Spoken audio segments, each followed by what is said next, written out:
Hello, my wonderful friends. Megas here on a beautiful day. I'm nervous. I have almost 2,200 videos and I'm nervous to make this one. We're going to talk about the Eye of the World and the Wheel of Time series. And, we always mention on this channel that you don't read a book once and it's gone. It becomes a part of you. And this series is the epitome of that happening. I mean, I'm not even making this up. Just yesterday, and I've read this years ago, I was remembering parts in it that just stick in my mind. And I was thinking how much of an influence this has been in my life. How much of my personality and character and ideas that I formed came from this book. And then I started thinking about the Zoroastrian connection. Many of you know I'm a Zoroastrian, and I see so much Zoroastrianism in this book. I mean, the wizards are called Ashaman, right? And in Zoroastrianism, the Magi that Magick was named after are called Ashavan. And speaking of that, I'm going to do something special for you guys. At the end of this video, if you'll stay to the end, I'm going to share with you from actual Zoroastrian texts from Ashavans, the secrets, the 4 mental secrets to creating real magic. My friends, see what you think. And if you get bored of me talking, it's fine if you want to flip ahead. But I don't think anyone could get bored talking about Eye of the World. The only fear I have is that, like I said, it's been years since I read this, and I hope I don't embarrass myself and forget the names and things like that. But the story sticks with you, and I'll tell you why. Because there's a collective conscious mind, right? And there's archetypes.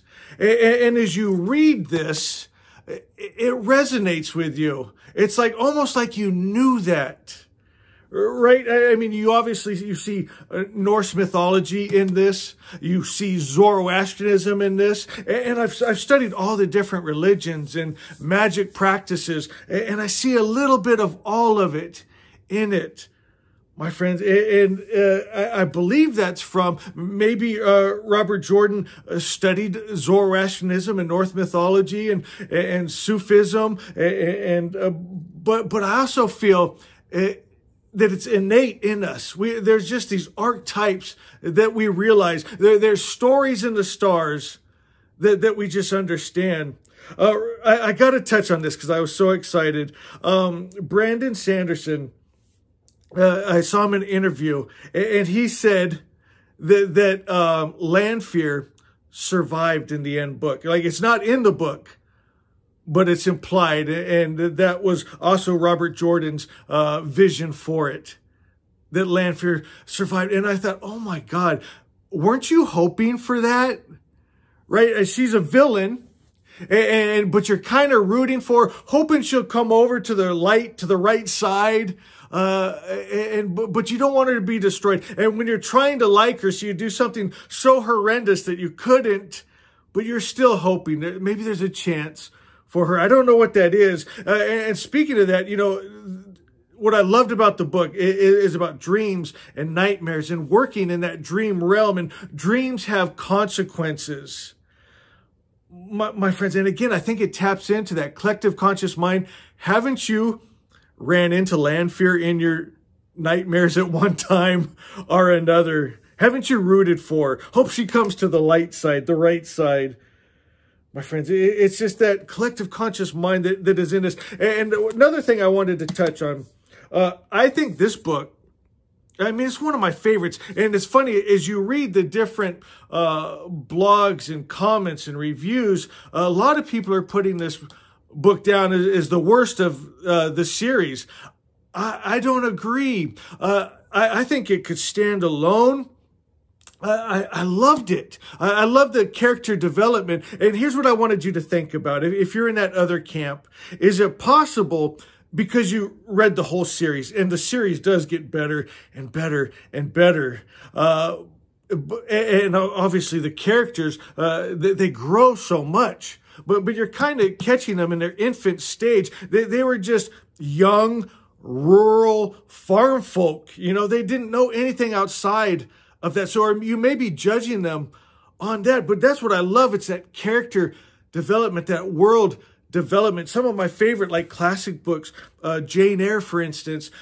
What I loved about it, it starts when she was a child and then goes till she's, a grown adult, and just that whole journey, and it endears you to her. I love that we started with them just kind of ignorant, and I think it's beautiful. And again, if this was the only book, I would have loved it. Some people said, well, it's too much like Lord of the Rings. I love Lord of the Rings. How could it be too much like something great?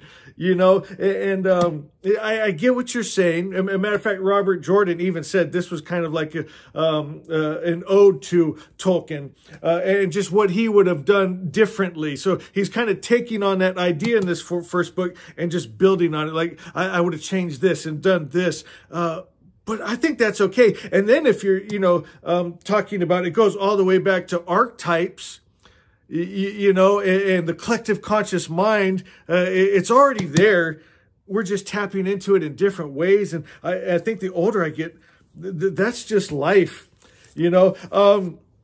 and we're talking about it does get better. My favorite book, and I think a lot of people's, is book 4, The Shadow Rising. And I had to get this hardcover. I've got all the paperbacks because they're easy to read. But then some of my just favorite books, I got these beautiful hardcovers. And you got Matt and Perrin and Rand all sitting by a fire. In the different books, you spend more time with different characters, and you'll fall in love with Matt. I think Perrin was one of my favorites. Of course, I love Rand, but something about Perrin and the Wolf Pack, I just love that. And I wanted to ask you that if you go to the comments, because that's one thing hard about doing a video like this. I would love it if we're all sitting in a room and talking and discussing and bouncing ideas off and questions and answers and thinking about it together. But I was wondering, who was your favorite character of all in this whole series? And then also, who was your favorite, bad guy or villain or whatever? Were you rooting for Lanfear at all? Were you surprised? Had you known that? Did you hear Brandon Sanderson say that she survived? When I heard that, I was so excited. Do you think he'll maybe someday add on to the Wheel of Time? I don't know. Before I promised you I'd read some Zoroastrian text, I just wanted to check my notes. Is there anything I wanted to talk about? Do you know what we should just do? If you're enjoying this and want to do more Wheel of Time, I could talk about this all day long. Go to the comments, let me know. We'll do more of these. Because, the Tinkers, the Gleeman, we talk about Tom and Loyal and all these great characters. And there's so much behind them. And I would love to dive deeper. So let me know if you want to do more of these. And so, I'll grab our Zoroastrian text and I'll just read to you what they say about magic. So there's a lot of things in this book that is very similar to real magic. Some of the difference between Ashavan, Magi magic is we only draw from a pure source. Like you could never do evil with that Magi magic, right? And you see that a lot with the Aes Sedai and the Ashamans. They were doing things that were horrendous, violent, and I wouldn't call it good. And it kind of takes you to a lot of those religions that they have the idea that the end justifies the means, and innocent people are getting harmed and just not good. That's what I love about Magi magic. So Asha 4, it says that we create our magic with what they call word, which is not so much spoken word, even though they do speak spells. And I'll share one with you.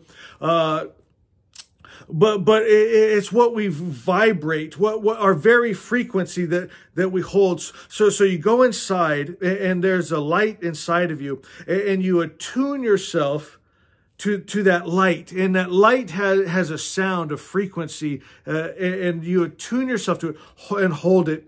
So it says these 4 powers are the mental power concerned with forming. So, right, we're taking energy, that frequency, and we're making form and matter.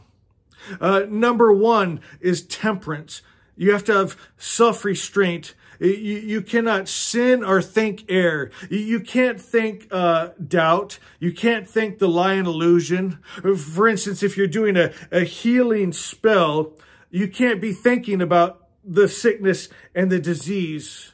You can't be holding that frequency. You have to be holding the very frequency of health itself. And that health, when sickness and disease touches that energy, that frequency, that sickness and disease dies. It's a light that darkness cannot live in.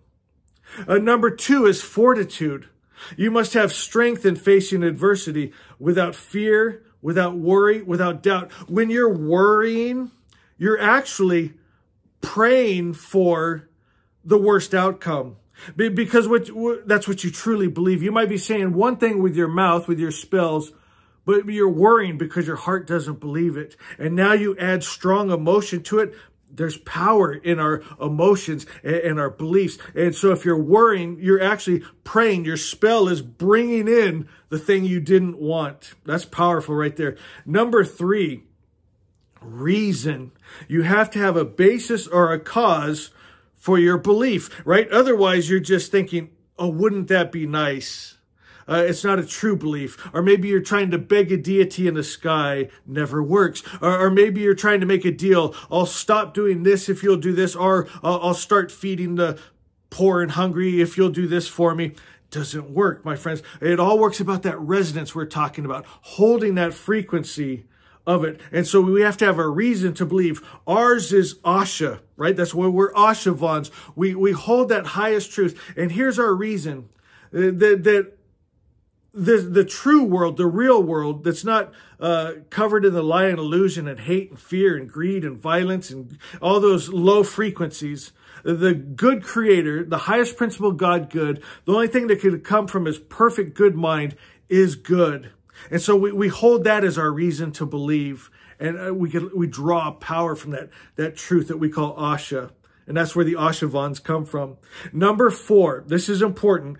You have to have a source of usable power. You'll see a lot of times with like witchcraft, the practitioners of it, it destroys their body because they're drawing that energy from themselves.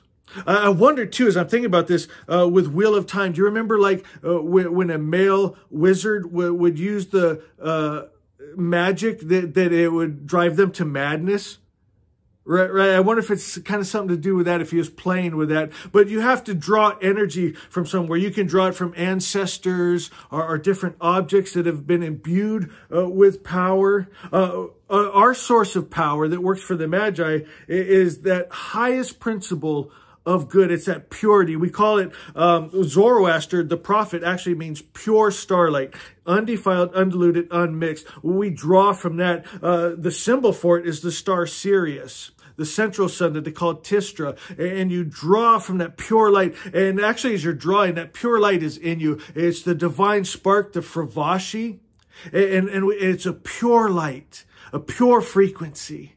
We see not God as a bearded guy in the sky that just watches things happen, but we see God as a principle, a force of just pure light, pure good, pure love, unmixed, undefiled, undiluted. And when you draw from that, and you're using reason, and you're holding that belief, you have a reason to believe in it. You're not thinking the air, the lie and illusion. And that's where the magic of the Magi comes from. Oh, I love this video. I was so nervous to make it at first, but I absolutely love this video today. Let me know if it resonated with you. If you want to do more of these, I would love to. And remember, I love you.